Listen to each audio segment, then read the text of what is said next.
And there's a chap that we know who does a lot of sort of background digging, and he found the tax records for AE911, which is a 501 organisation now. And 501c3, and that's another interesting thing. That being a 501c3 is not for profit. It's kind of like what churches are, and so he cannot lobby Congress. That's a political action committee. A not-for-profit cannot lobby Congress. So no intention from the beginning of ever doing anything. No, how many members do they boast to have?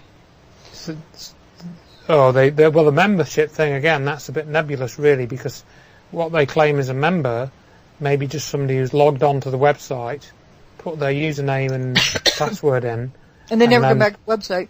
Never come back to the website necessarily, or just fill in a profile, with some general information about their background, and they don't even have to be an architect or an engineer. I mean, I knew somebody who'd put themselves on there, and they worked at Argos as in the warehouse. They weren't actually an architect or an engineer. I mean, they might have had some architectural or engineering knowledge, but they certainly weren't a professional architect or engineer. But what figure is it they throw out there? It was 2,200 was what was thrown out last time. That architects do not build buildings. They design the concept of the building.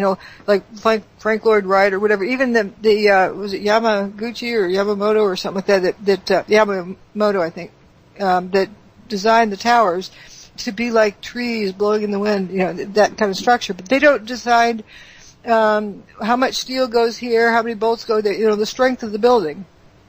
They don't go through engineering school. They just, how do you feel in this space? How's this space used? What message is this building? That's an architecture thing. It's a form of artwork.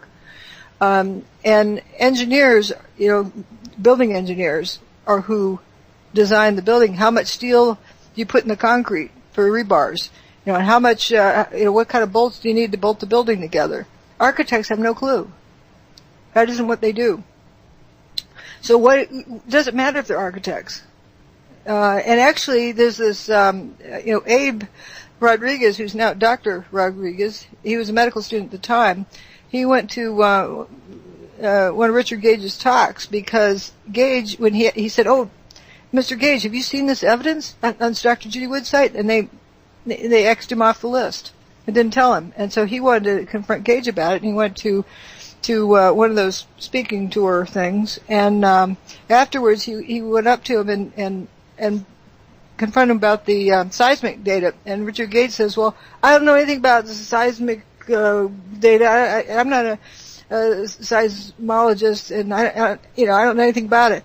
But wait, he's an architect in San Francisco, waiting for the big one, right? And he doesn't know anything about seismographs.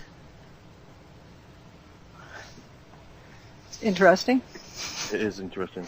We're probably going to have to wrap this up very soon. Yeah. We've probably gone twice as long as we should have done. But before we do, I was really wanting to go through the Greg Jenkins facade, shall we say? Oh, I'm getting it low on energy, but I'll just drop one hint in it. People are trained to think because this poor lighting and. Remember as kids you'd hold a flashlight under your chin at sleepovers, so you can tell ghost stories, look scary. Well, that's essentially what they did with me. And he was basically asking me, have you stopped beating your spouse yet? It's a lose-lose-lose answer. Either you're being evasive, which makes you look guilty, or saying yes means you used to beat your spouse. Saying no means you're still beating your spouse. So it's this game-playing thing. He wasn't interested in the facts.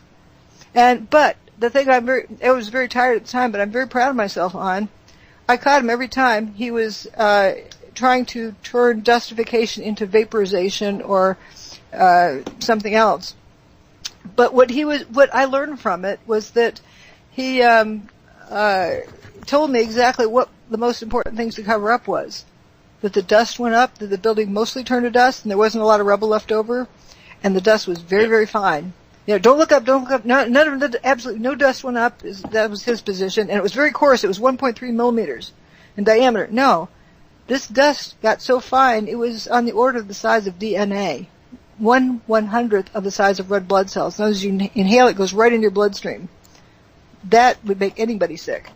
And, he didn't want that to come out. So it was all these things he was trying to hide. But let's think about it. I was made to look like a fool for saying that most of the building turned to dust. Look how many years it's been since then that has remained covered up because of that ridicule. Because people bought into the ridicule. I'd like to say, how did you end up being there? Jim Fetzer said he was going to be presenting my work there. What's he doing presenting my work? See, I was innocent and naive back then, and he wanted me in the audience. I'm in South Carolina, and that's in Washington, D.C. That's like at least a 10-hour drive, and I have, kiddies that I have to get put someplace, and, I was going to stay at my parents' place and put them there. So there's a lot of stuff to do. Okay. But he really needed me to be there, and because to answer questions, is the case is questions. Well, okay, I got there just in the nick of time. I'd drive through the night and whatnot, and then nearly didn't get there though. Right? Yeah, I had a problem with my debit card. Walmart, screwed up my typing the number in, so they canceled my card. So I didn't have any money, and Fetzer was going to wire me the money. I should have accepted, but then that, what's she doing getting money from Fetzer? Because he desperately needed me to be there. And coming up, thought I was going to get there late, and he said, well, as long as you're there for the end of it. Well, I got there for the beginning of it, and I was sitting through it, and when he said some bogus stuff, I called him on it. I thought that's what I was there for. Like when he was doing the Norm Mineta, 50 miles out, 30 miles out, 20, I said, how fast can that young officer run? Plane going 600 miles an hour, that's 10 miles a minute. Between 50 and 30, that's 2 minutes. Is he running to and from the radar room and carrying on a conversation with Cheney in that amount of time? It's ridiculous. He said, how'd the plane get there, by bicycle? And then he was shut up. And I was confused. And then at the end of the thing, this guy has a pad of paper and a pencil. Yes, a few questions. I said, well, I got to go to the bathroom. Well, you could ask him. I got to go to the bathroom. So I kept being insistent. I was on my way to the bathroom. Well, I came out and walked in this room. The lights are on. The camera's rolling. Am I going to get caught saying, see how evasive she is? I'm stuck. That's how I felt, but he wanted me to sit down and answer these questions. Oh, okay. And I sit down to answer the questions. Before I sat down, I said, well, I want that seat instead, because I wanted the people in front of me instead of behind me. And, so they said, well, now we have to change all the lighting. I was too tired to say, why do you have to change the lighting? Notice they have a profile shot of me. My skin is purple. It's up close and I'm out of focus. And Jenkins, pretty boy, nice straight-on shot and, in focus and good skin color. Yeah, but that makes a big effect on people. And so afterwards, somebody actually recorded the thing, gave me a recording of it. There's no information that came out of it. Nothing I said wrong. He was trying like the Dickens to get me to speculate. And I'm not going to speculate. What kind of energy? Well, we haven't gotten there yet. Some type of. And they switched energy. The picture. Right. Well, yeah. I also switched the picture. That if I show you I'm talking with you about this picture of a cow, and then I post it online with a picture of a horse, I said, isn't that guy an idiot? He doesn't even see that's a horse. It was the equivalent of that. That, the picture's inserted at the beginning, at the end, and it wasn't exactly a lie, it was a misleading truth, which is a lie. He said that this was at the National Press Club after she gave a talk. I'd given a talk there 4 months earlier. This was about Fetzer. He wasn't asking Fetzer any questions. And, by the end, I was kind of having fun with him. About 2/3 of the way through, Jenkins was saying, well, all the rubble was there and the building turned dust. I said, show it to me. In this picture you gave me. And he said, well, it's there. You don't see it. I said, no. And we kept going round. And finally he had to fold his cards. And I was kind of mopping the floor with him. He was, turned into a sweat and rubbing his head. And at that moment, Jim Fetzer burst into the room, rolls up his sleeve like he's going to punch out Greg Jenkins and save the damsel in distress. Only the damsel wasn't in distress. It was Greg Jenkins who was in distress. It didn't go according to script. The Fetzer had disappeared until about 2/3 of the way through, and he was going to look like, he came in to save the damsel in distress. And I was, I said, well, Jenkins, where's the building? it used to be up here, and 2/3 or at least half is gone. Where'd it go? Is it on the ground? Yeah, where'd it go? He was really getting into a panic and getting into a sweat. And shortly after that, security guard came in and said that you guys are here illegally. You have to leave. So Jenkins didn't even have permission to be in that room. It was a room with connect to a room. And the next day, I called Fetzer and I said, "Why did you invite me up here?" And he cursed me out and slammed the phone down. Nice. And it's somebody else, pointed out later in Jenkins's thesis for his PhD. In the acknowledgments, he's thanking NSA for sponsoring, at least some of his PhD work. NSA, that NSA? And he has a security clearance too. He also has a security clearance. So it was clear to me, my dust series, that was motivated by Jenkins. But then right after that, Stephen Jones emailed Greg Jenkins and invited him to submit a hit piece on me for his Journal of 9/11 Studies, and then hinted at him how to make it worse, how to insert this picture that it could be mistook this way, and make it seem like that's what Dr. Wood is talking about. That is as though this is the picture she's looking at. It's a totally different picture. And then Jenkins was so proud of himself, he spammed it out to all the people in DC 9/11 Truth Movement, in the Truth Organization.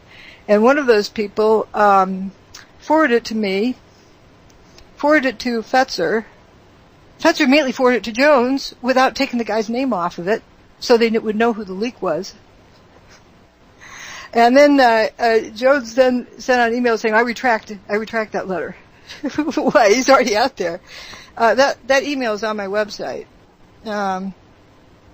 It's what's interesting about it is to see how subtle it is to drop the hint without explicitly stating it.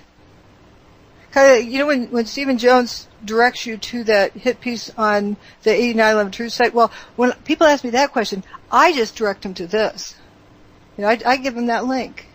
Oh, absolutely. But he makes it seem like, well, that's what I do. You can do what you want to do, and like hint, hint. That's probably what you want to do. He doesn't tell them. He lets them own it. So sorry to get into that, but it's part of the I also want you to get into it too. I also went through you guys started out with thermite. I didn't have that problem to overcome. I had this other, you really want to think the best of somebody. And maybe Stephen Jones just having a senior moment. He just doesn't realize that, high school physics, he forgot that, aluminum glows at the same temperature iron glows. And so I wrote him this email saying, Stephen, are you having a senior moment? I actually said that. And I sent him pictures, I didn't know how to find pictures on the internet at that point, but I knew what the material was because it was, in my lab, it was 99.97% aluminum. And I had it glowing, and I sent him the pictures. And my student had helped me take those pictures. And Stephen Jones's response was, maybe it glows in Clemson, South Carolina, but it doesn't glow in Provo, Utah. What can I do with that? I'm at the end of the road. Can a PhD educated nuclear physicist be this slow to figure it out? And I came to using that question. If you naturally find yourself asking that, you know what the answer is. You want to give somebody a second chance and a third chance and a fourth chance and a fifth chance. And if you give them 200 second chances and you still give them another second chance, they're good. This is no accident that this is no accident. This group is. That was Jim Fetzer, by the way. I gave him 200 second chances, and I still was going to give him another second chance. You know there's something wrong with them, but you're still going to get because, our humanity is used against us. We want to see the best in people. We want to give them every benefit of every doubt. Yeah, some people just don't deserve it.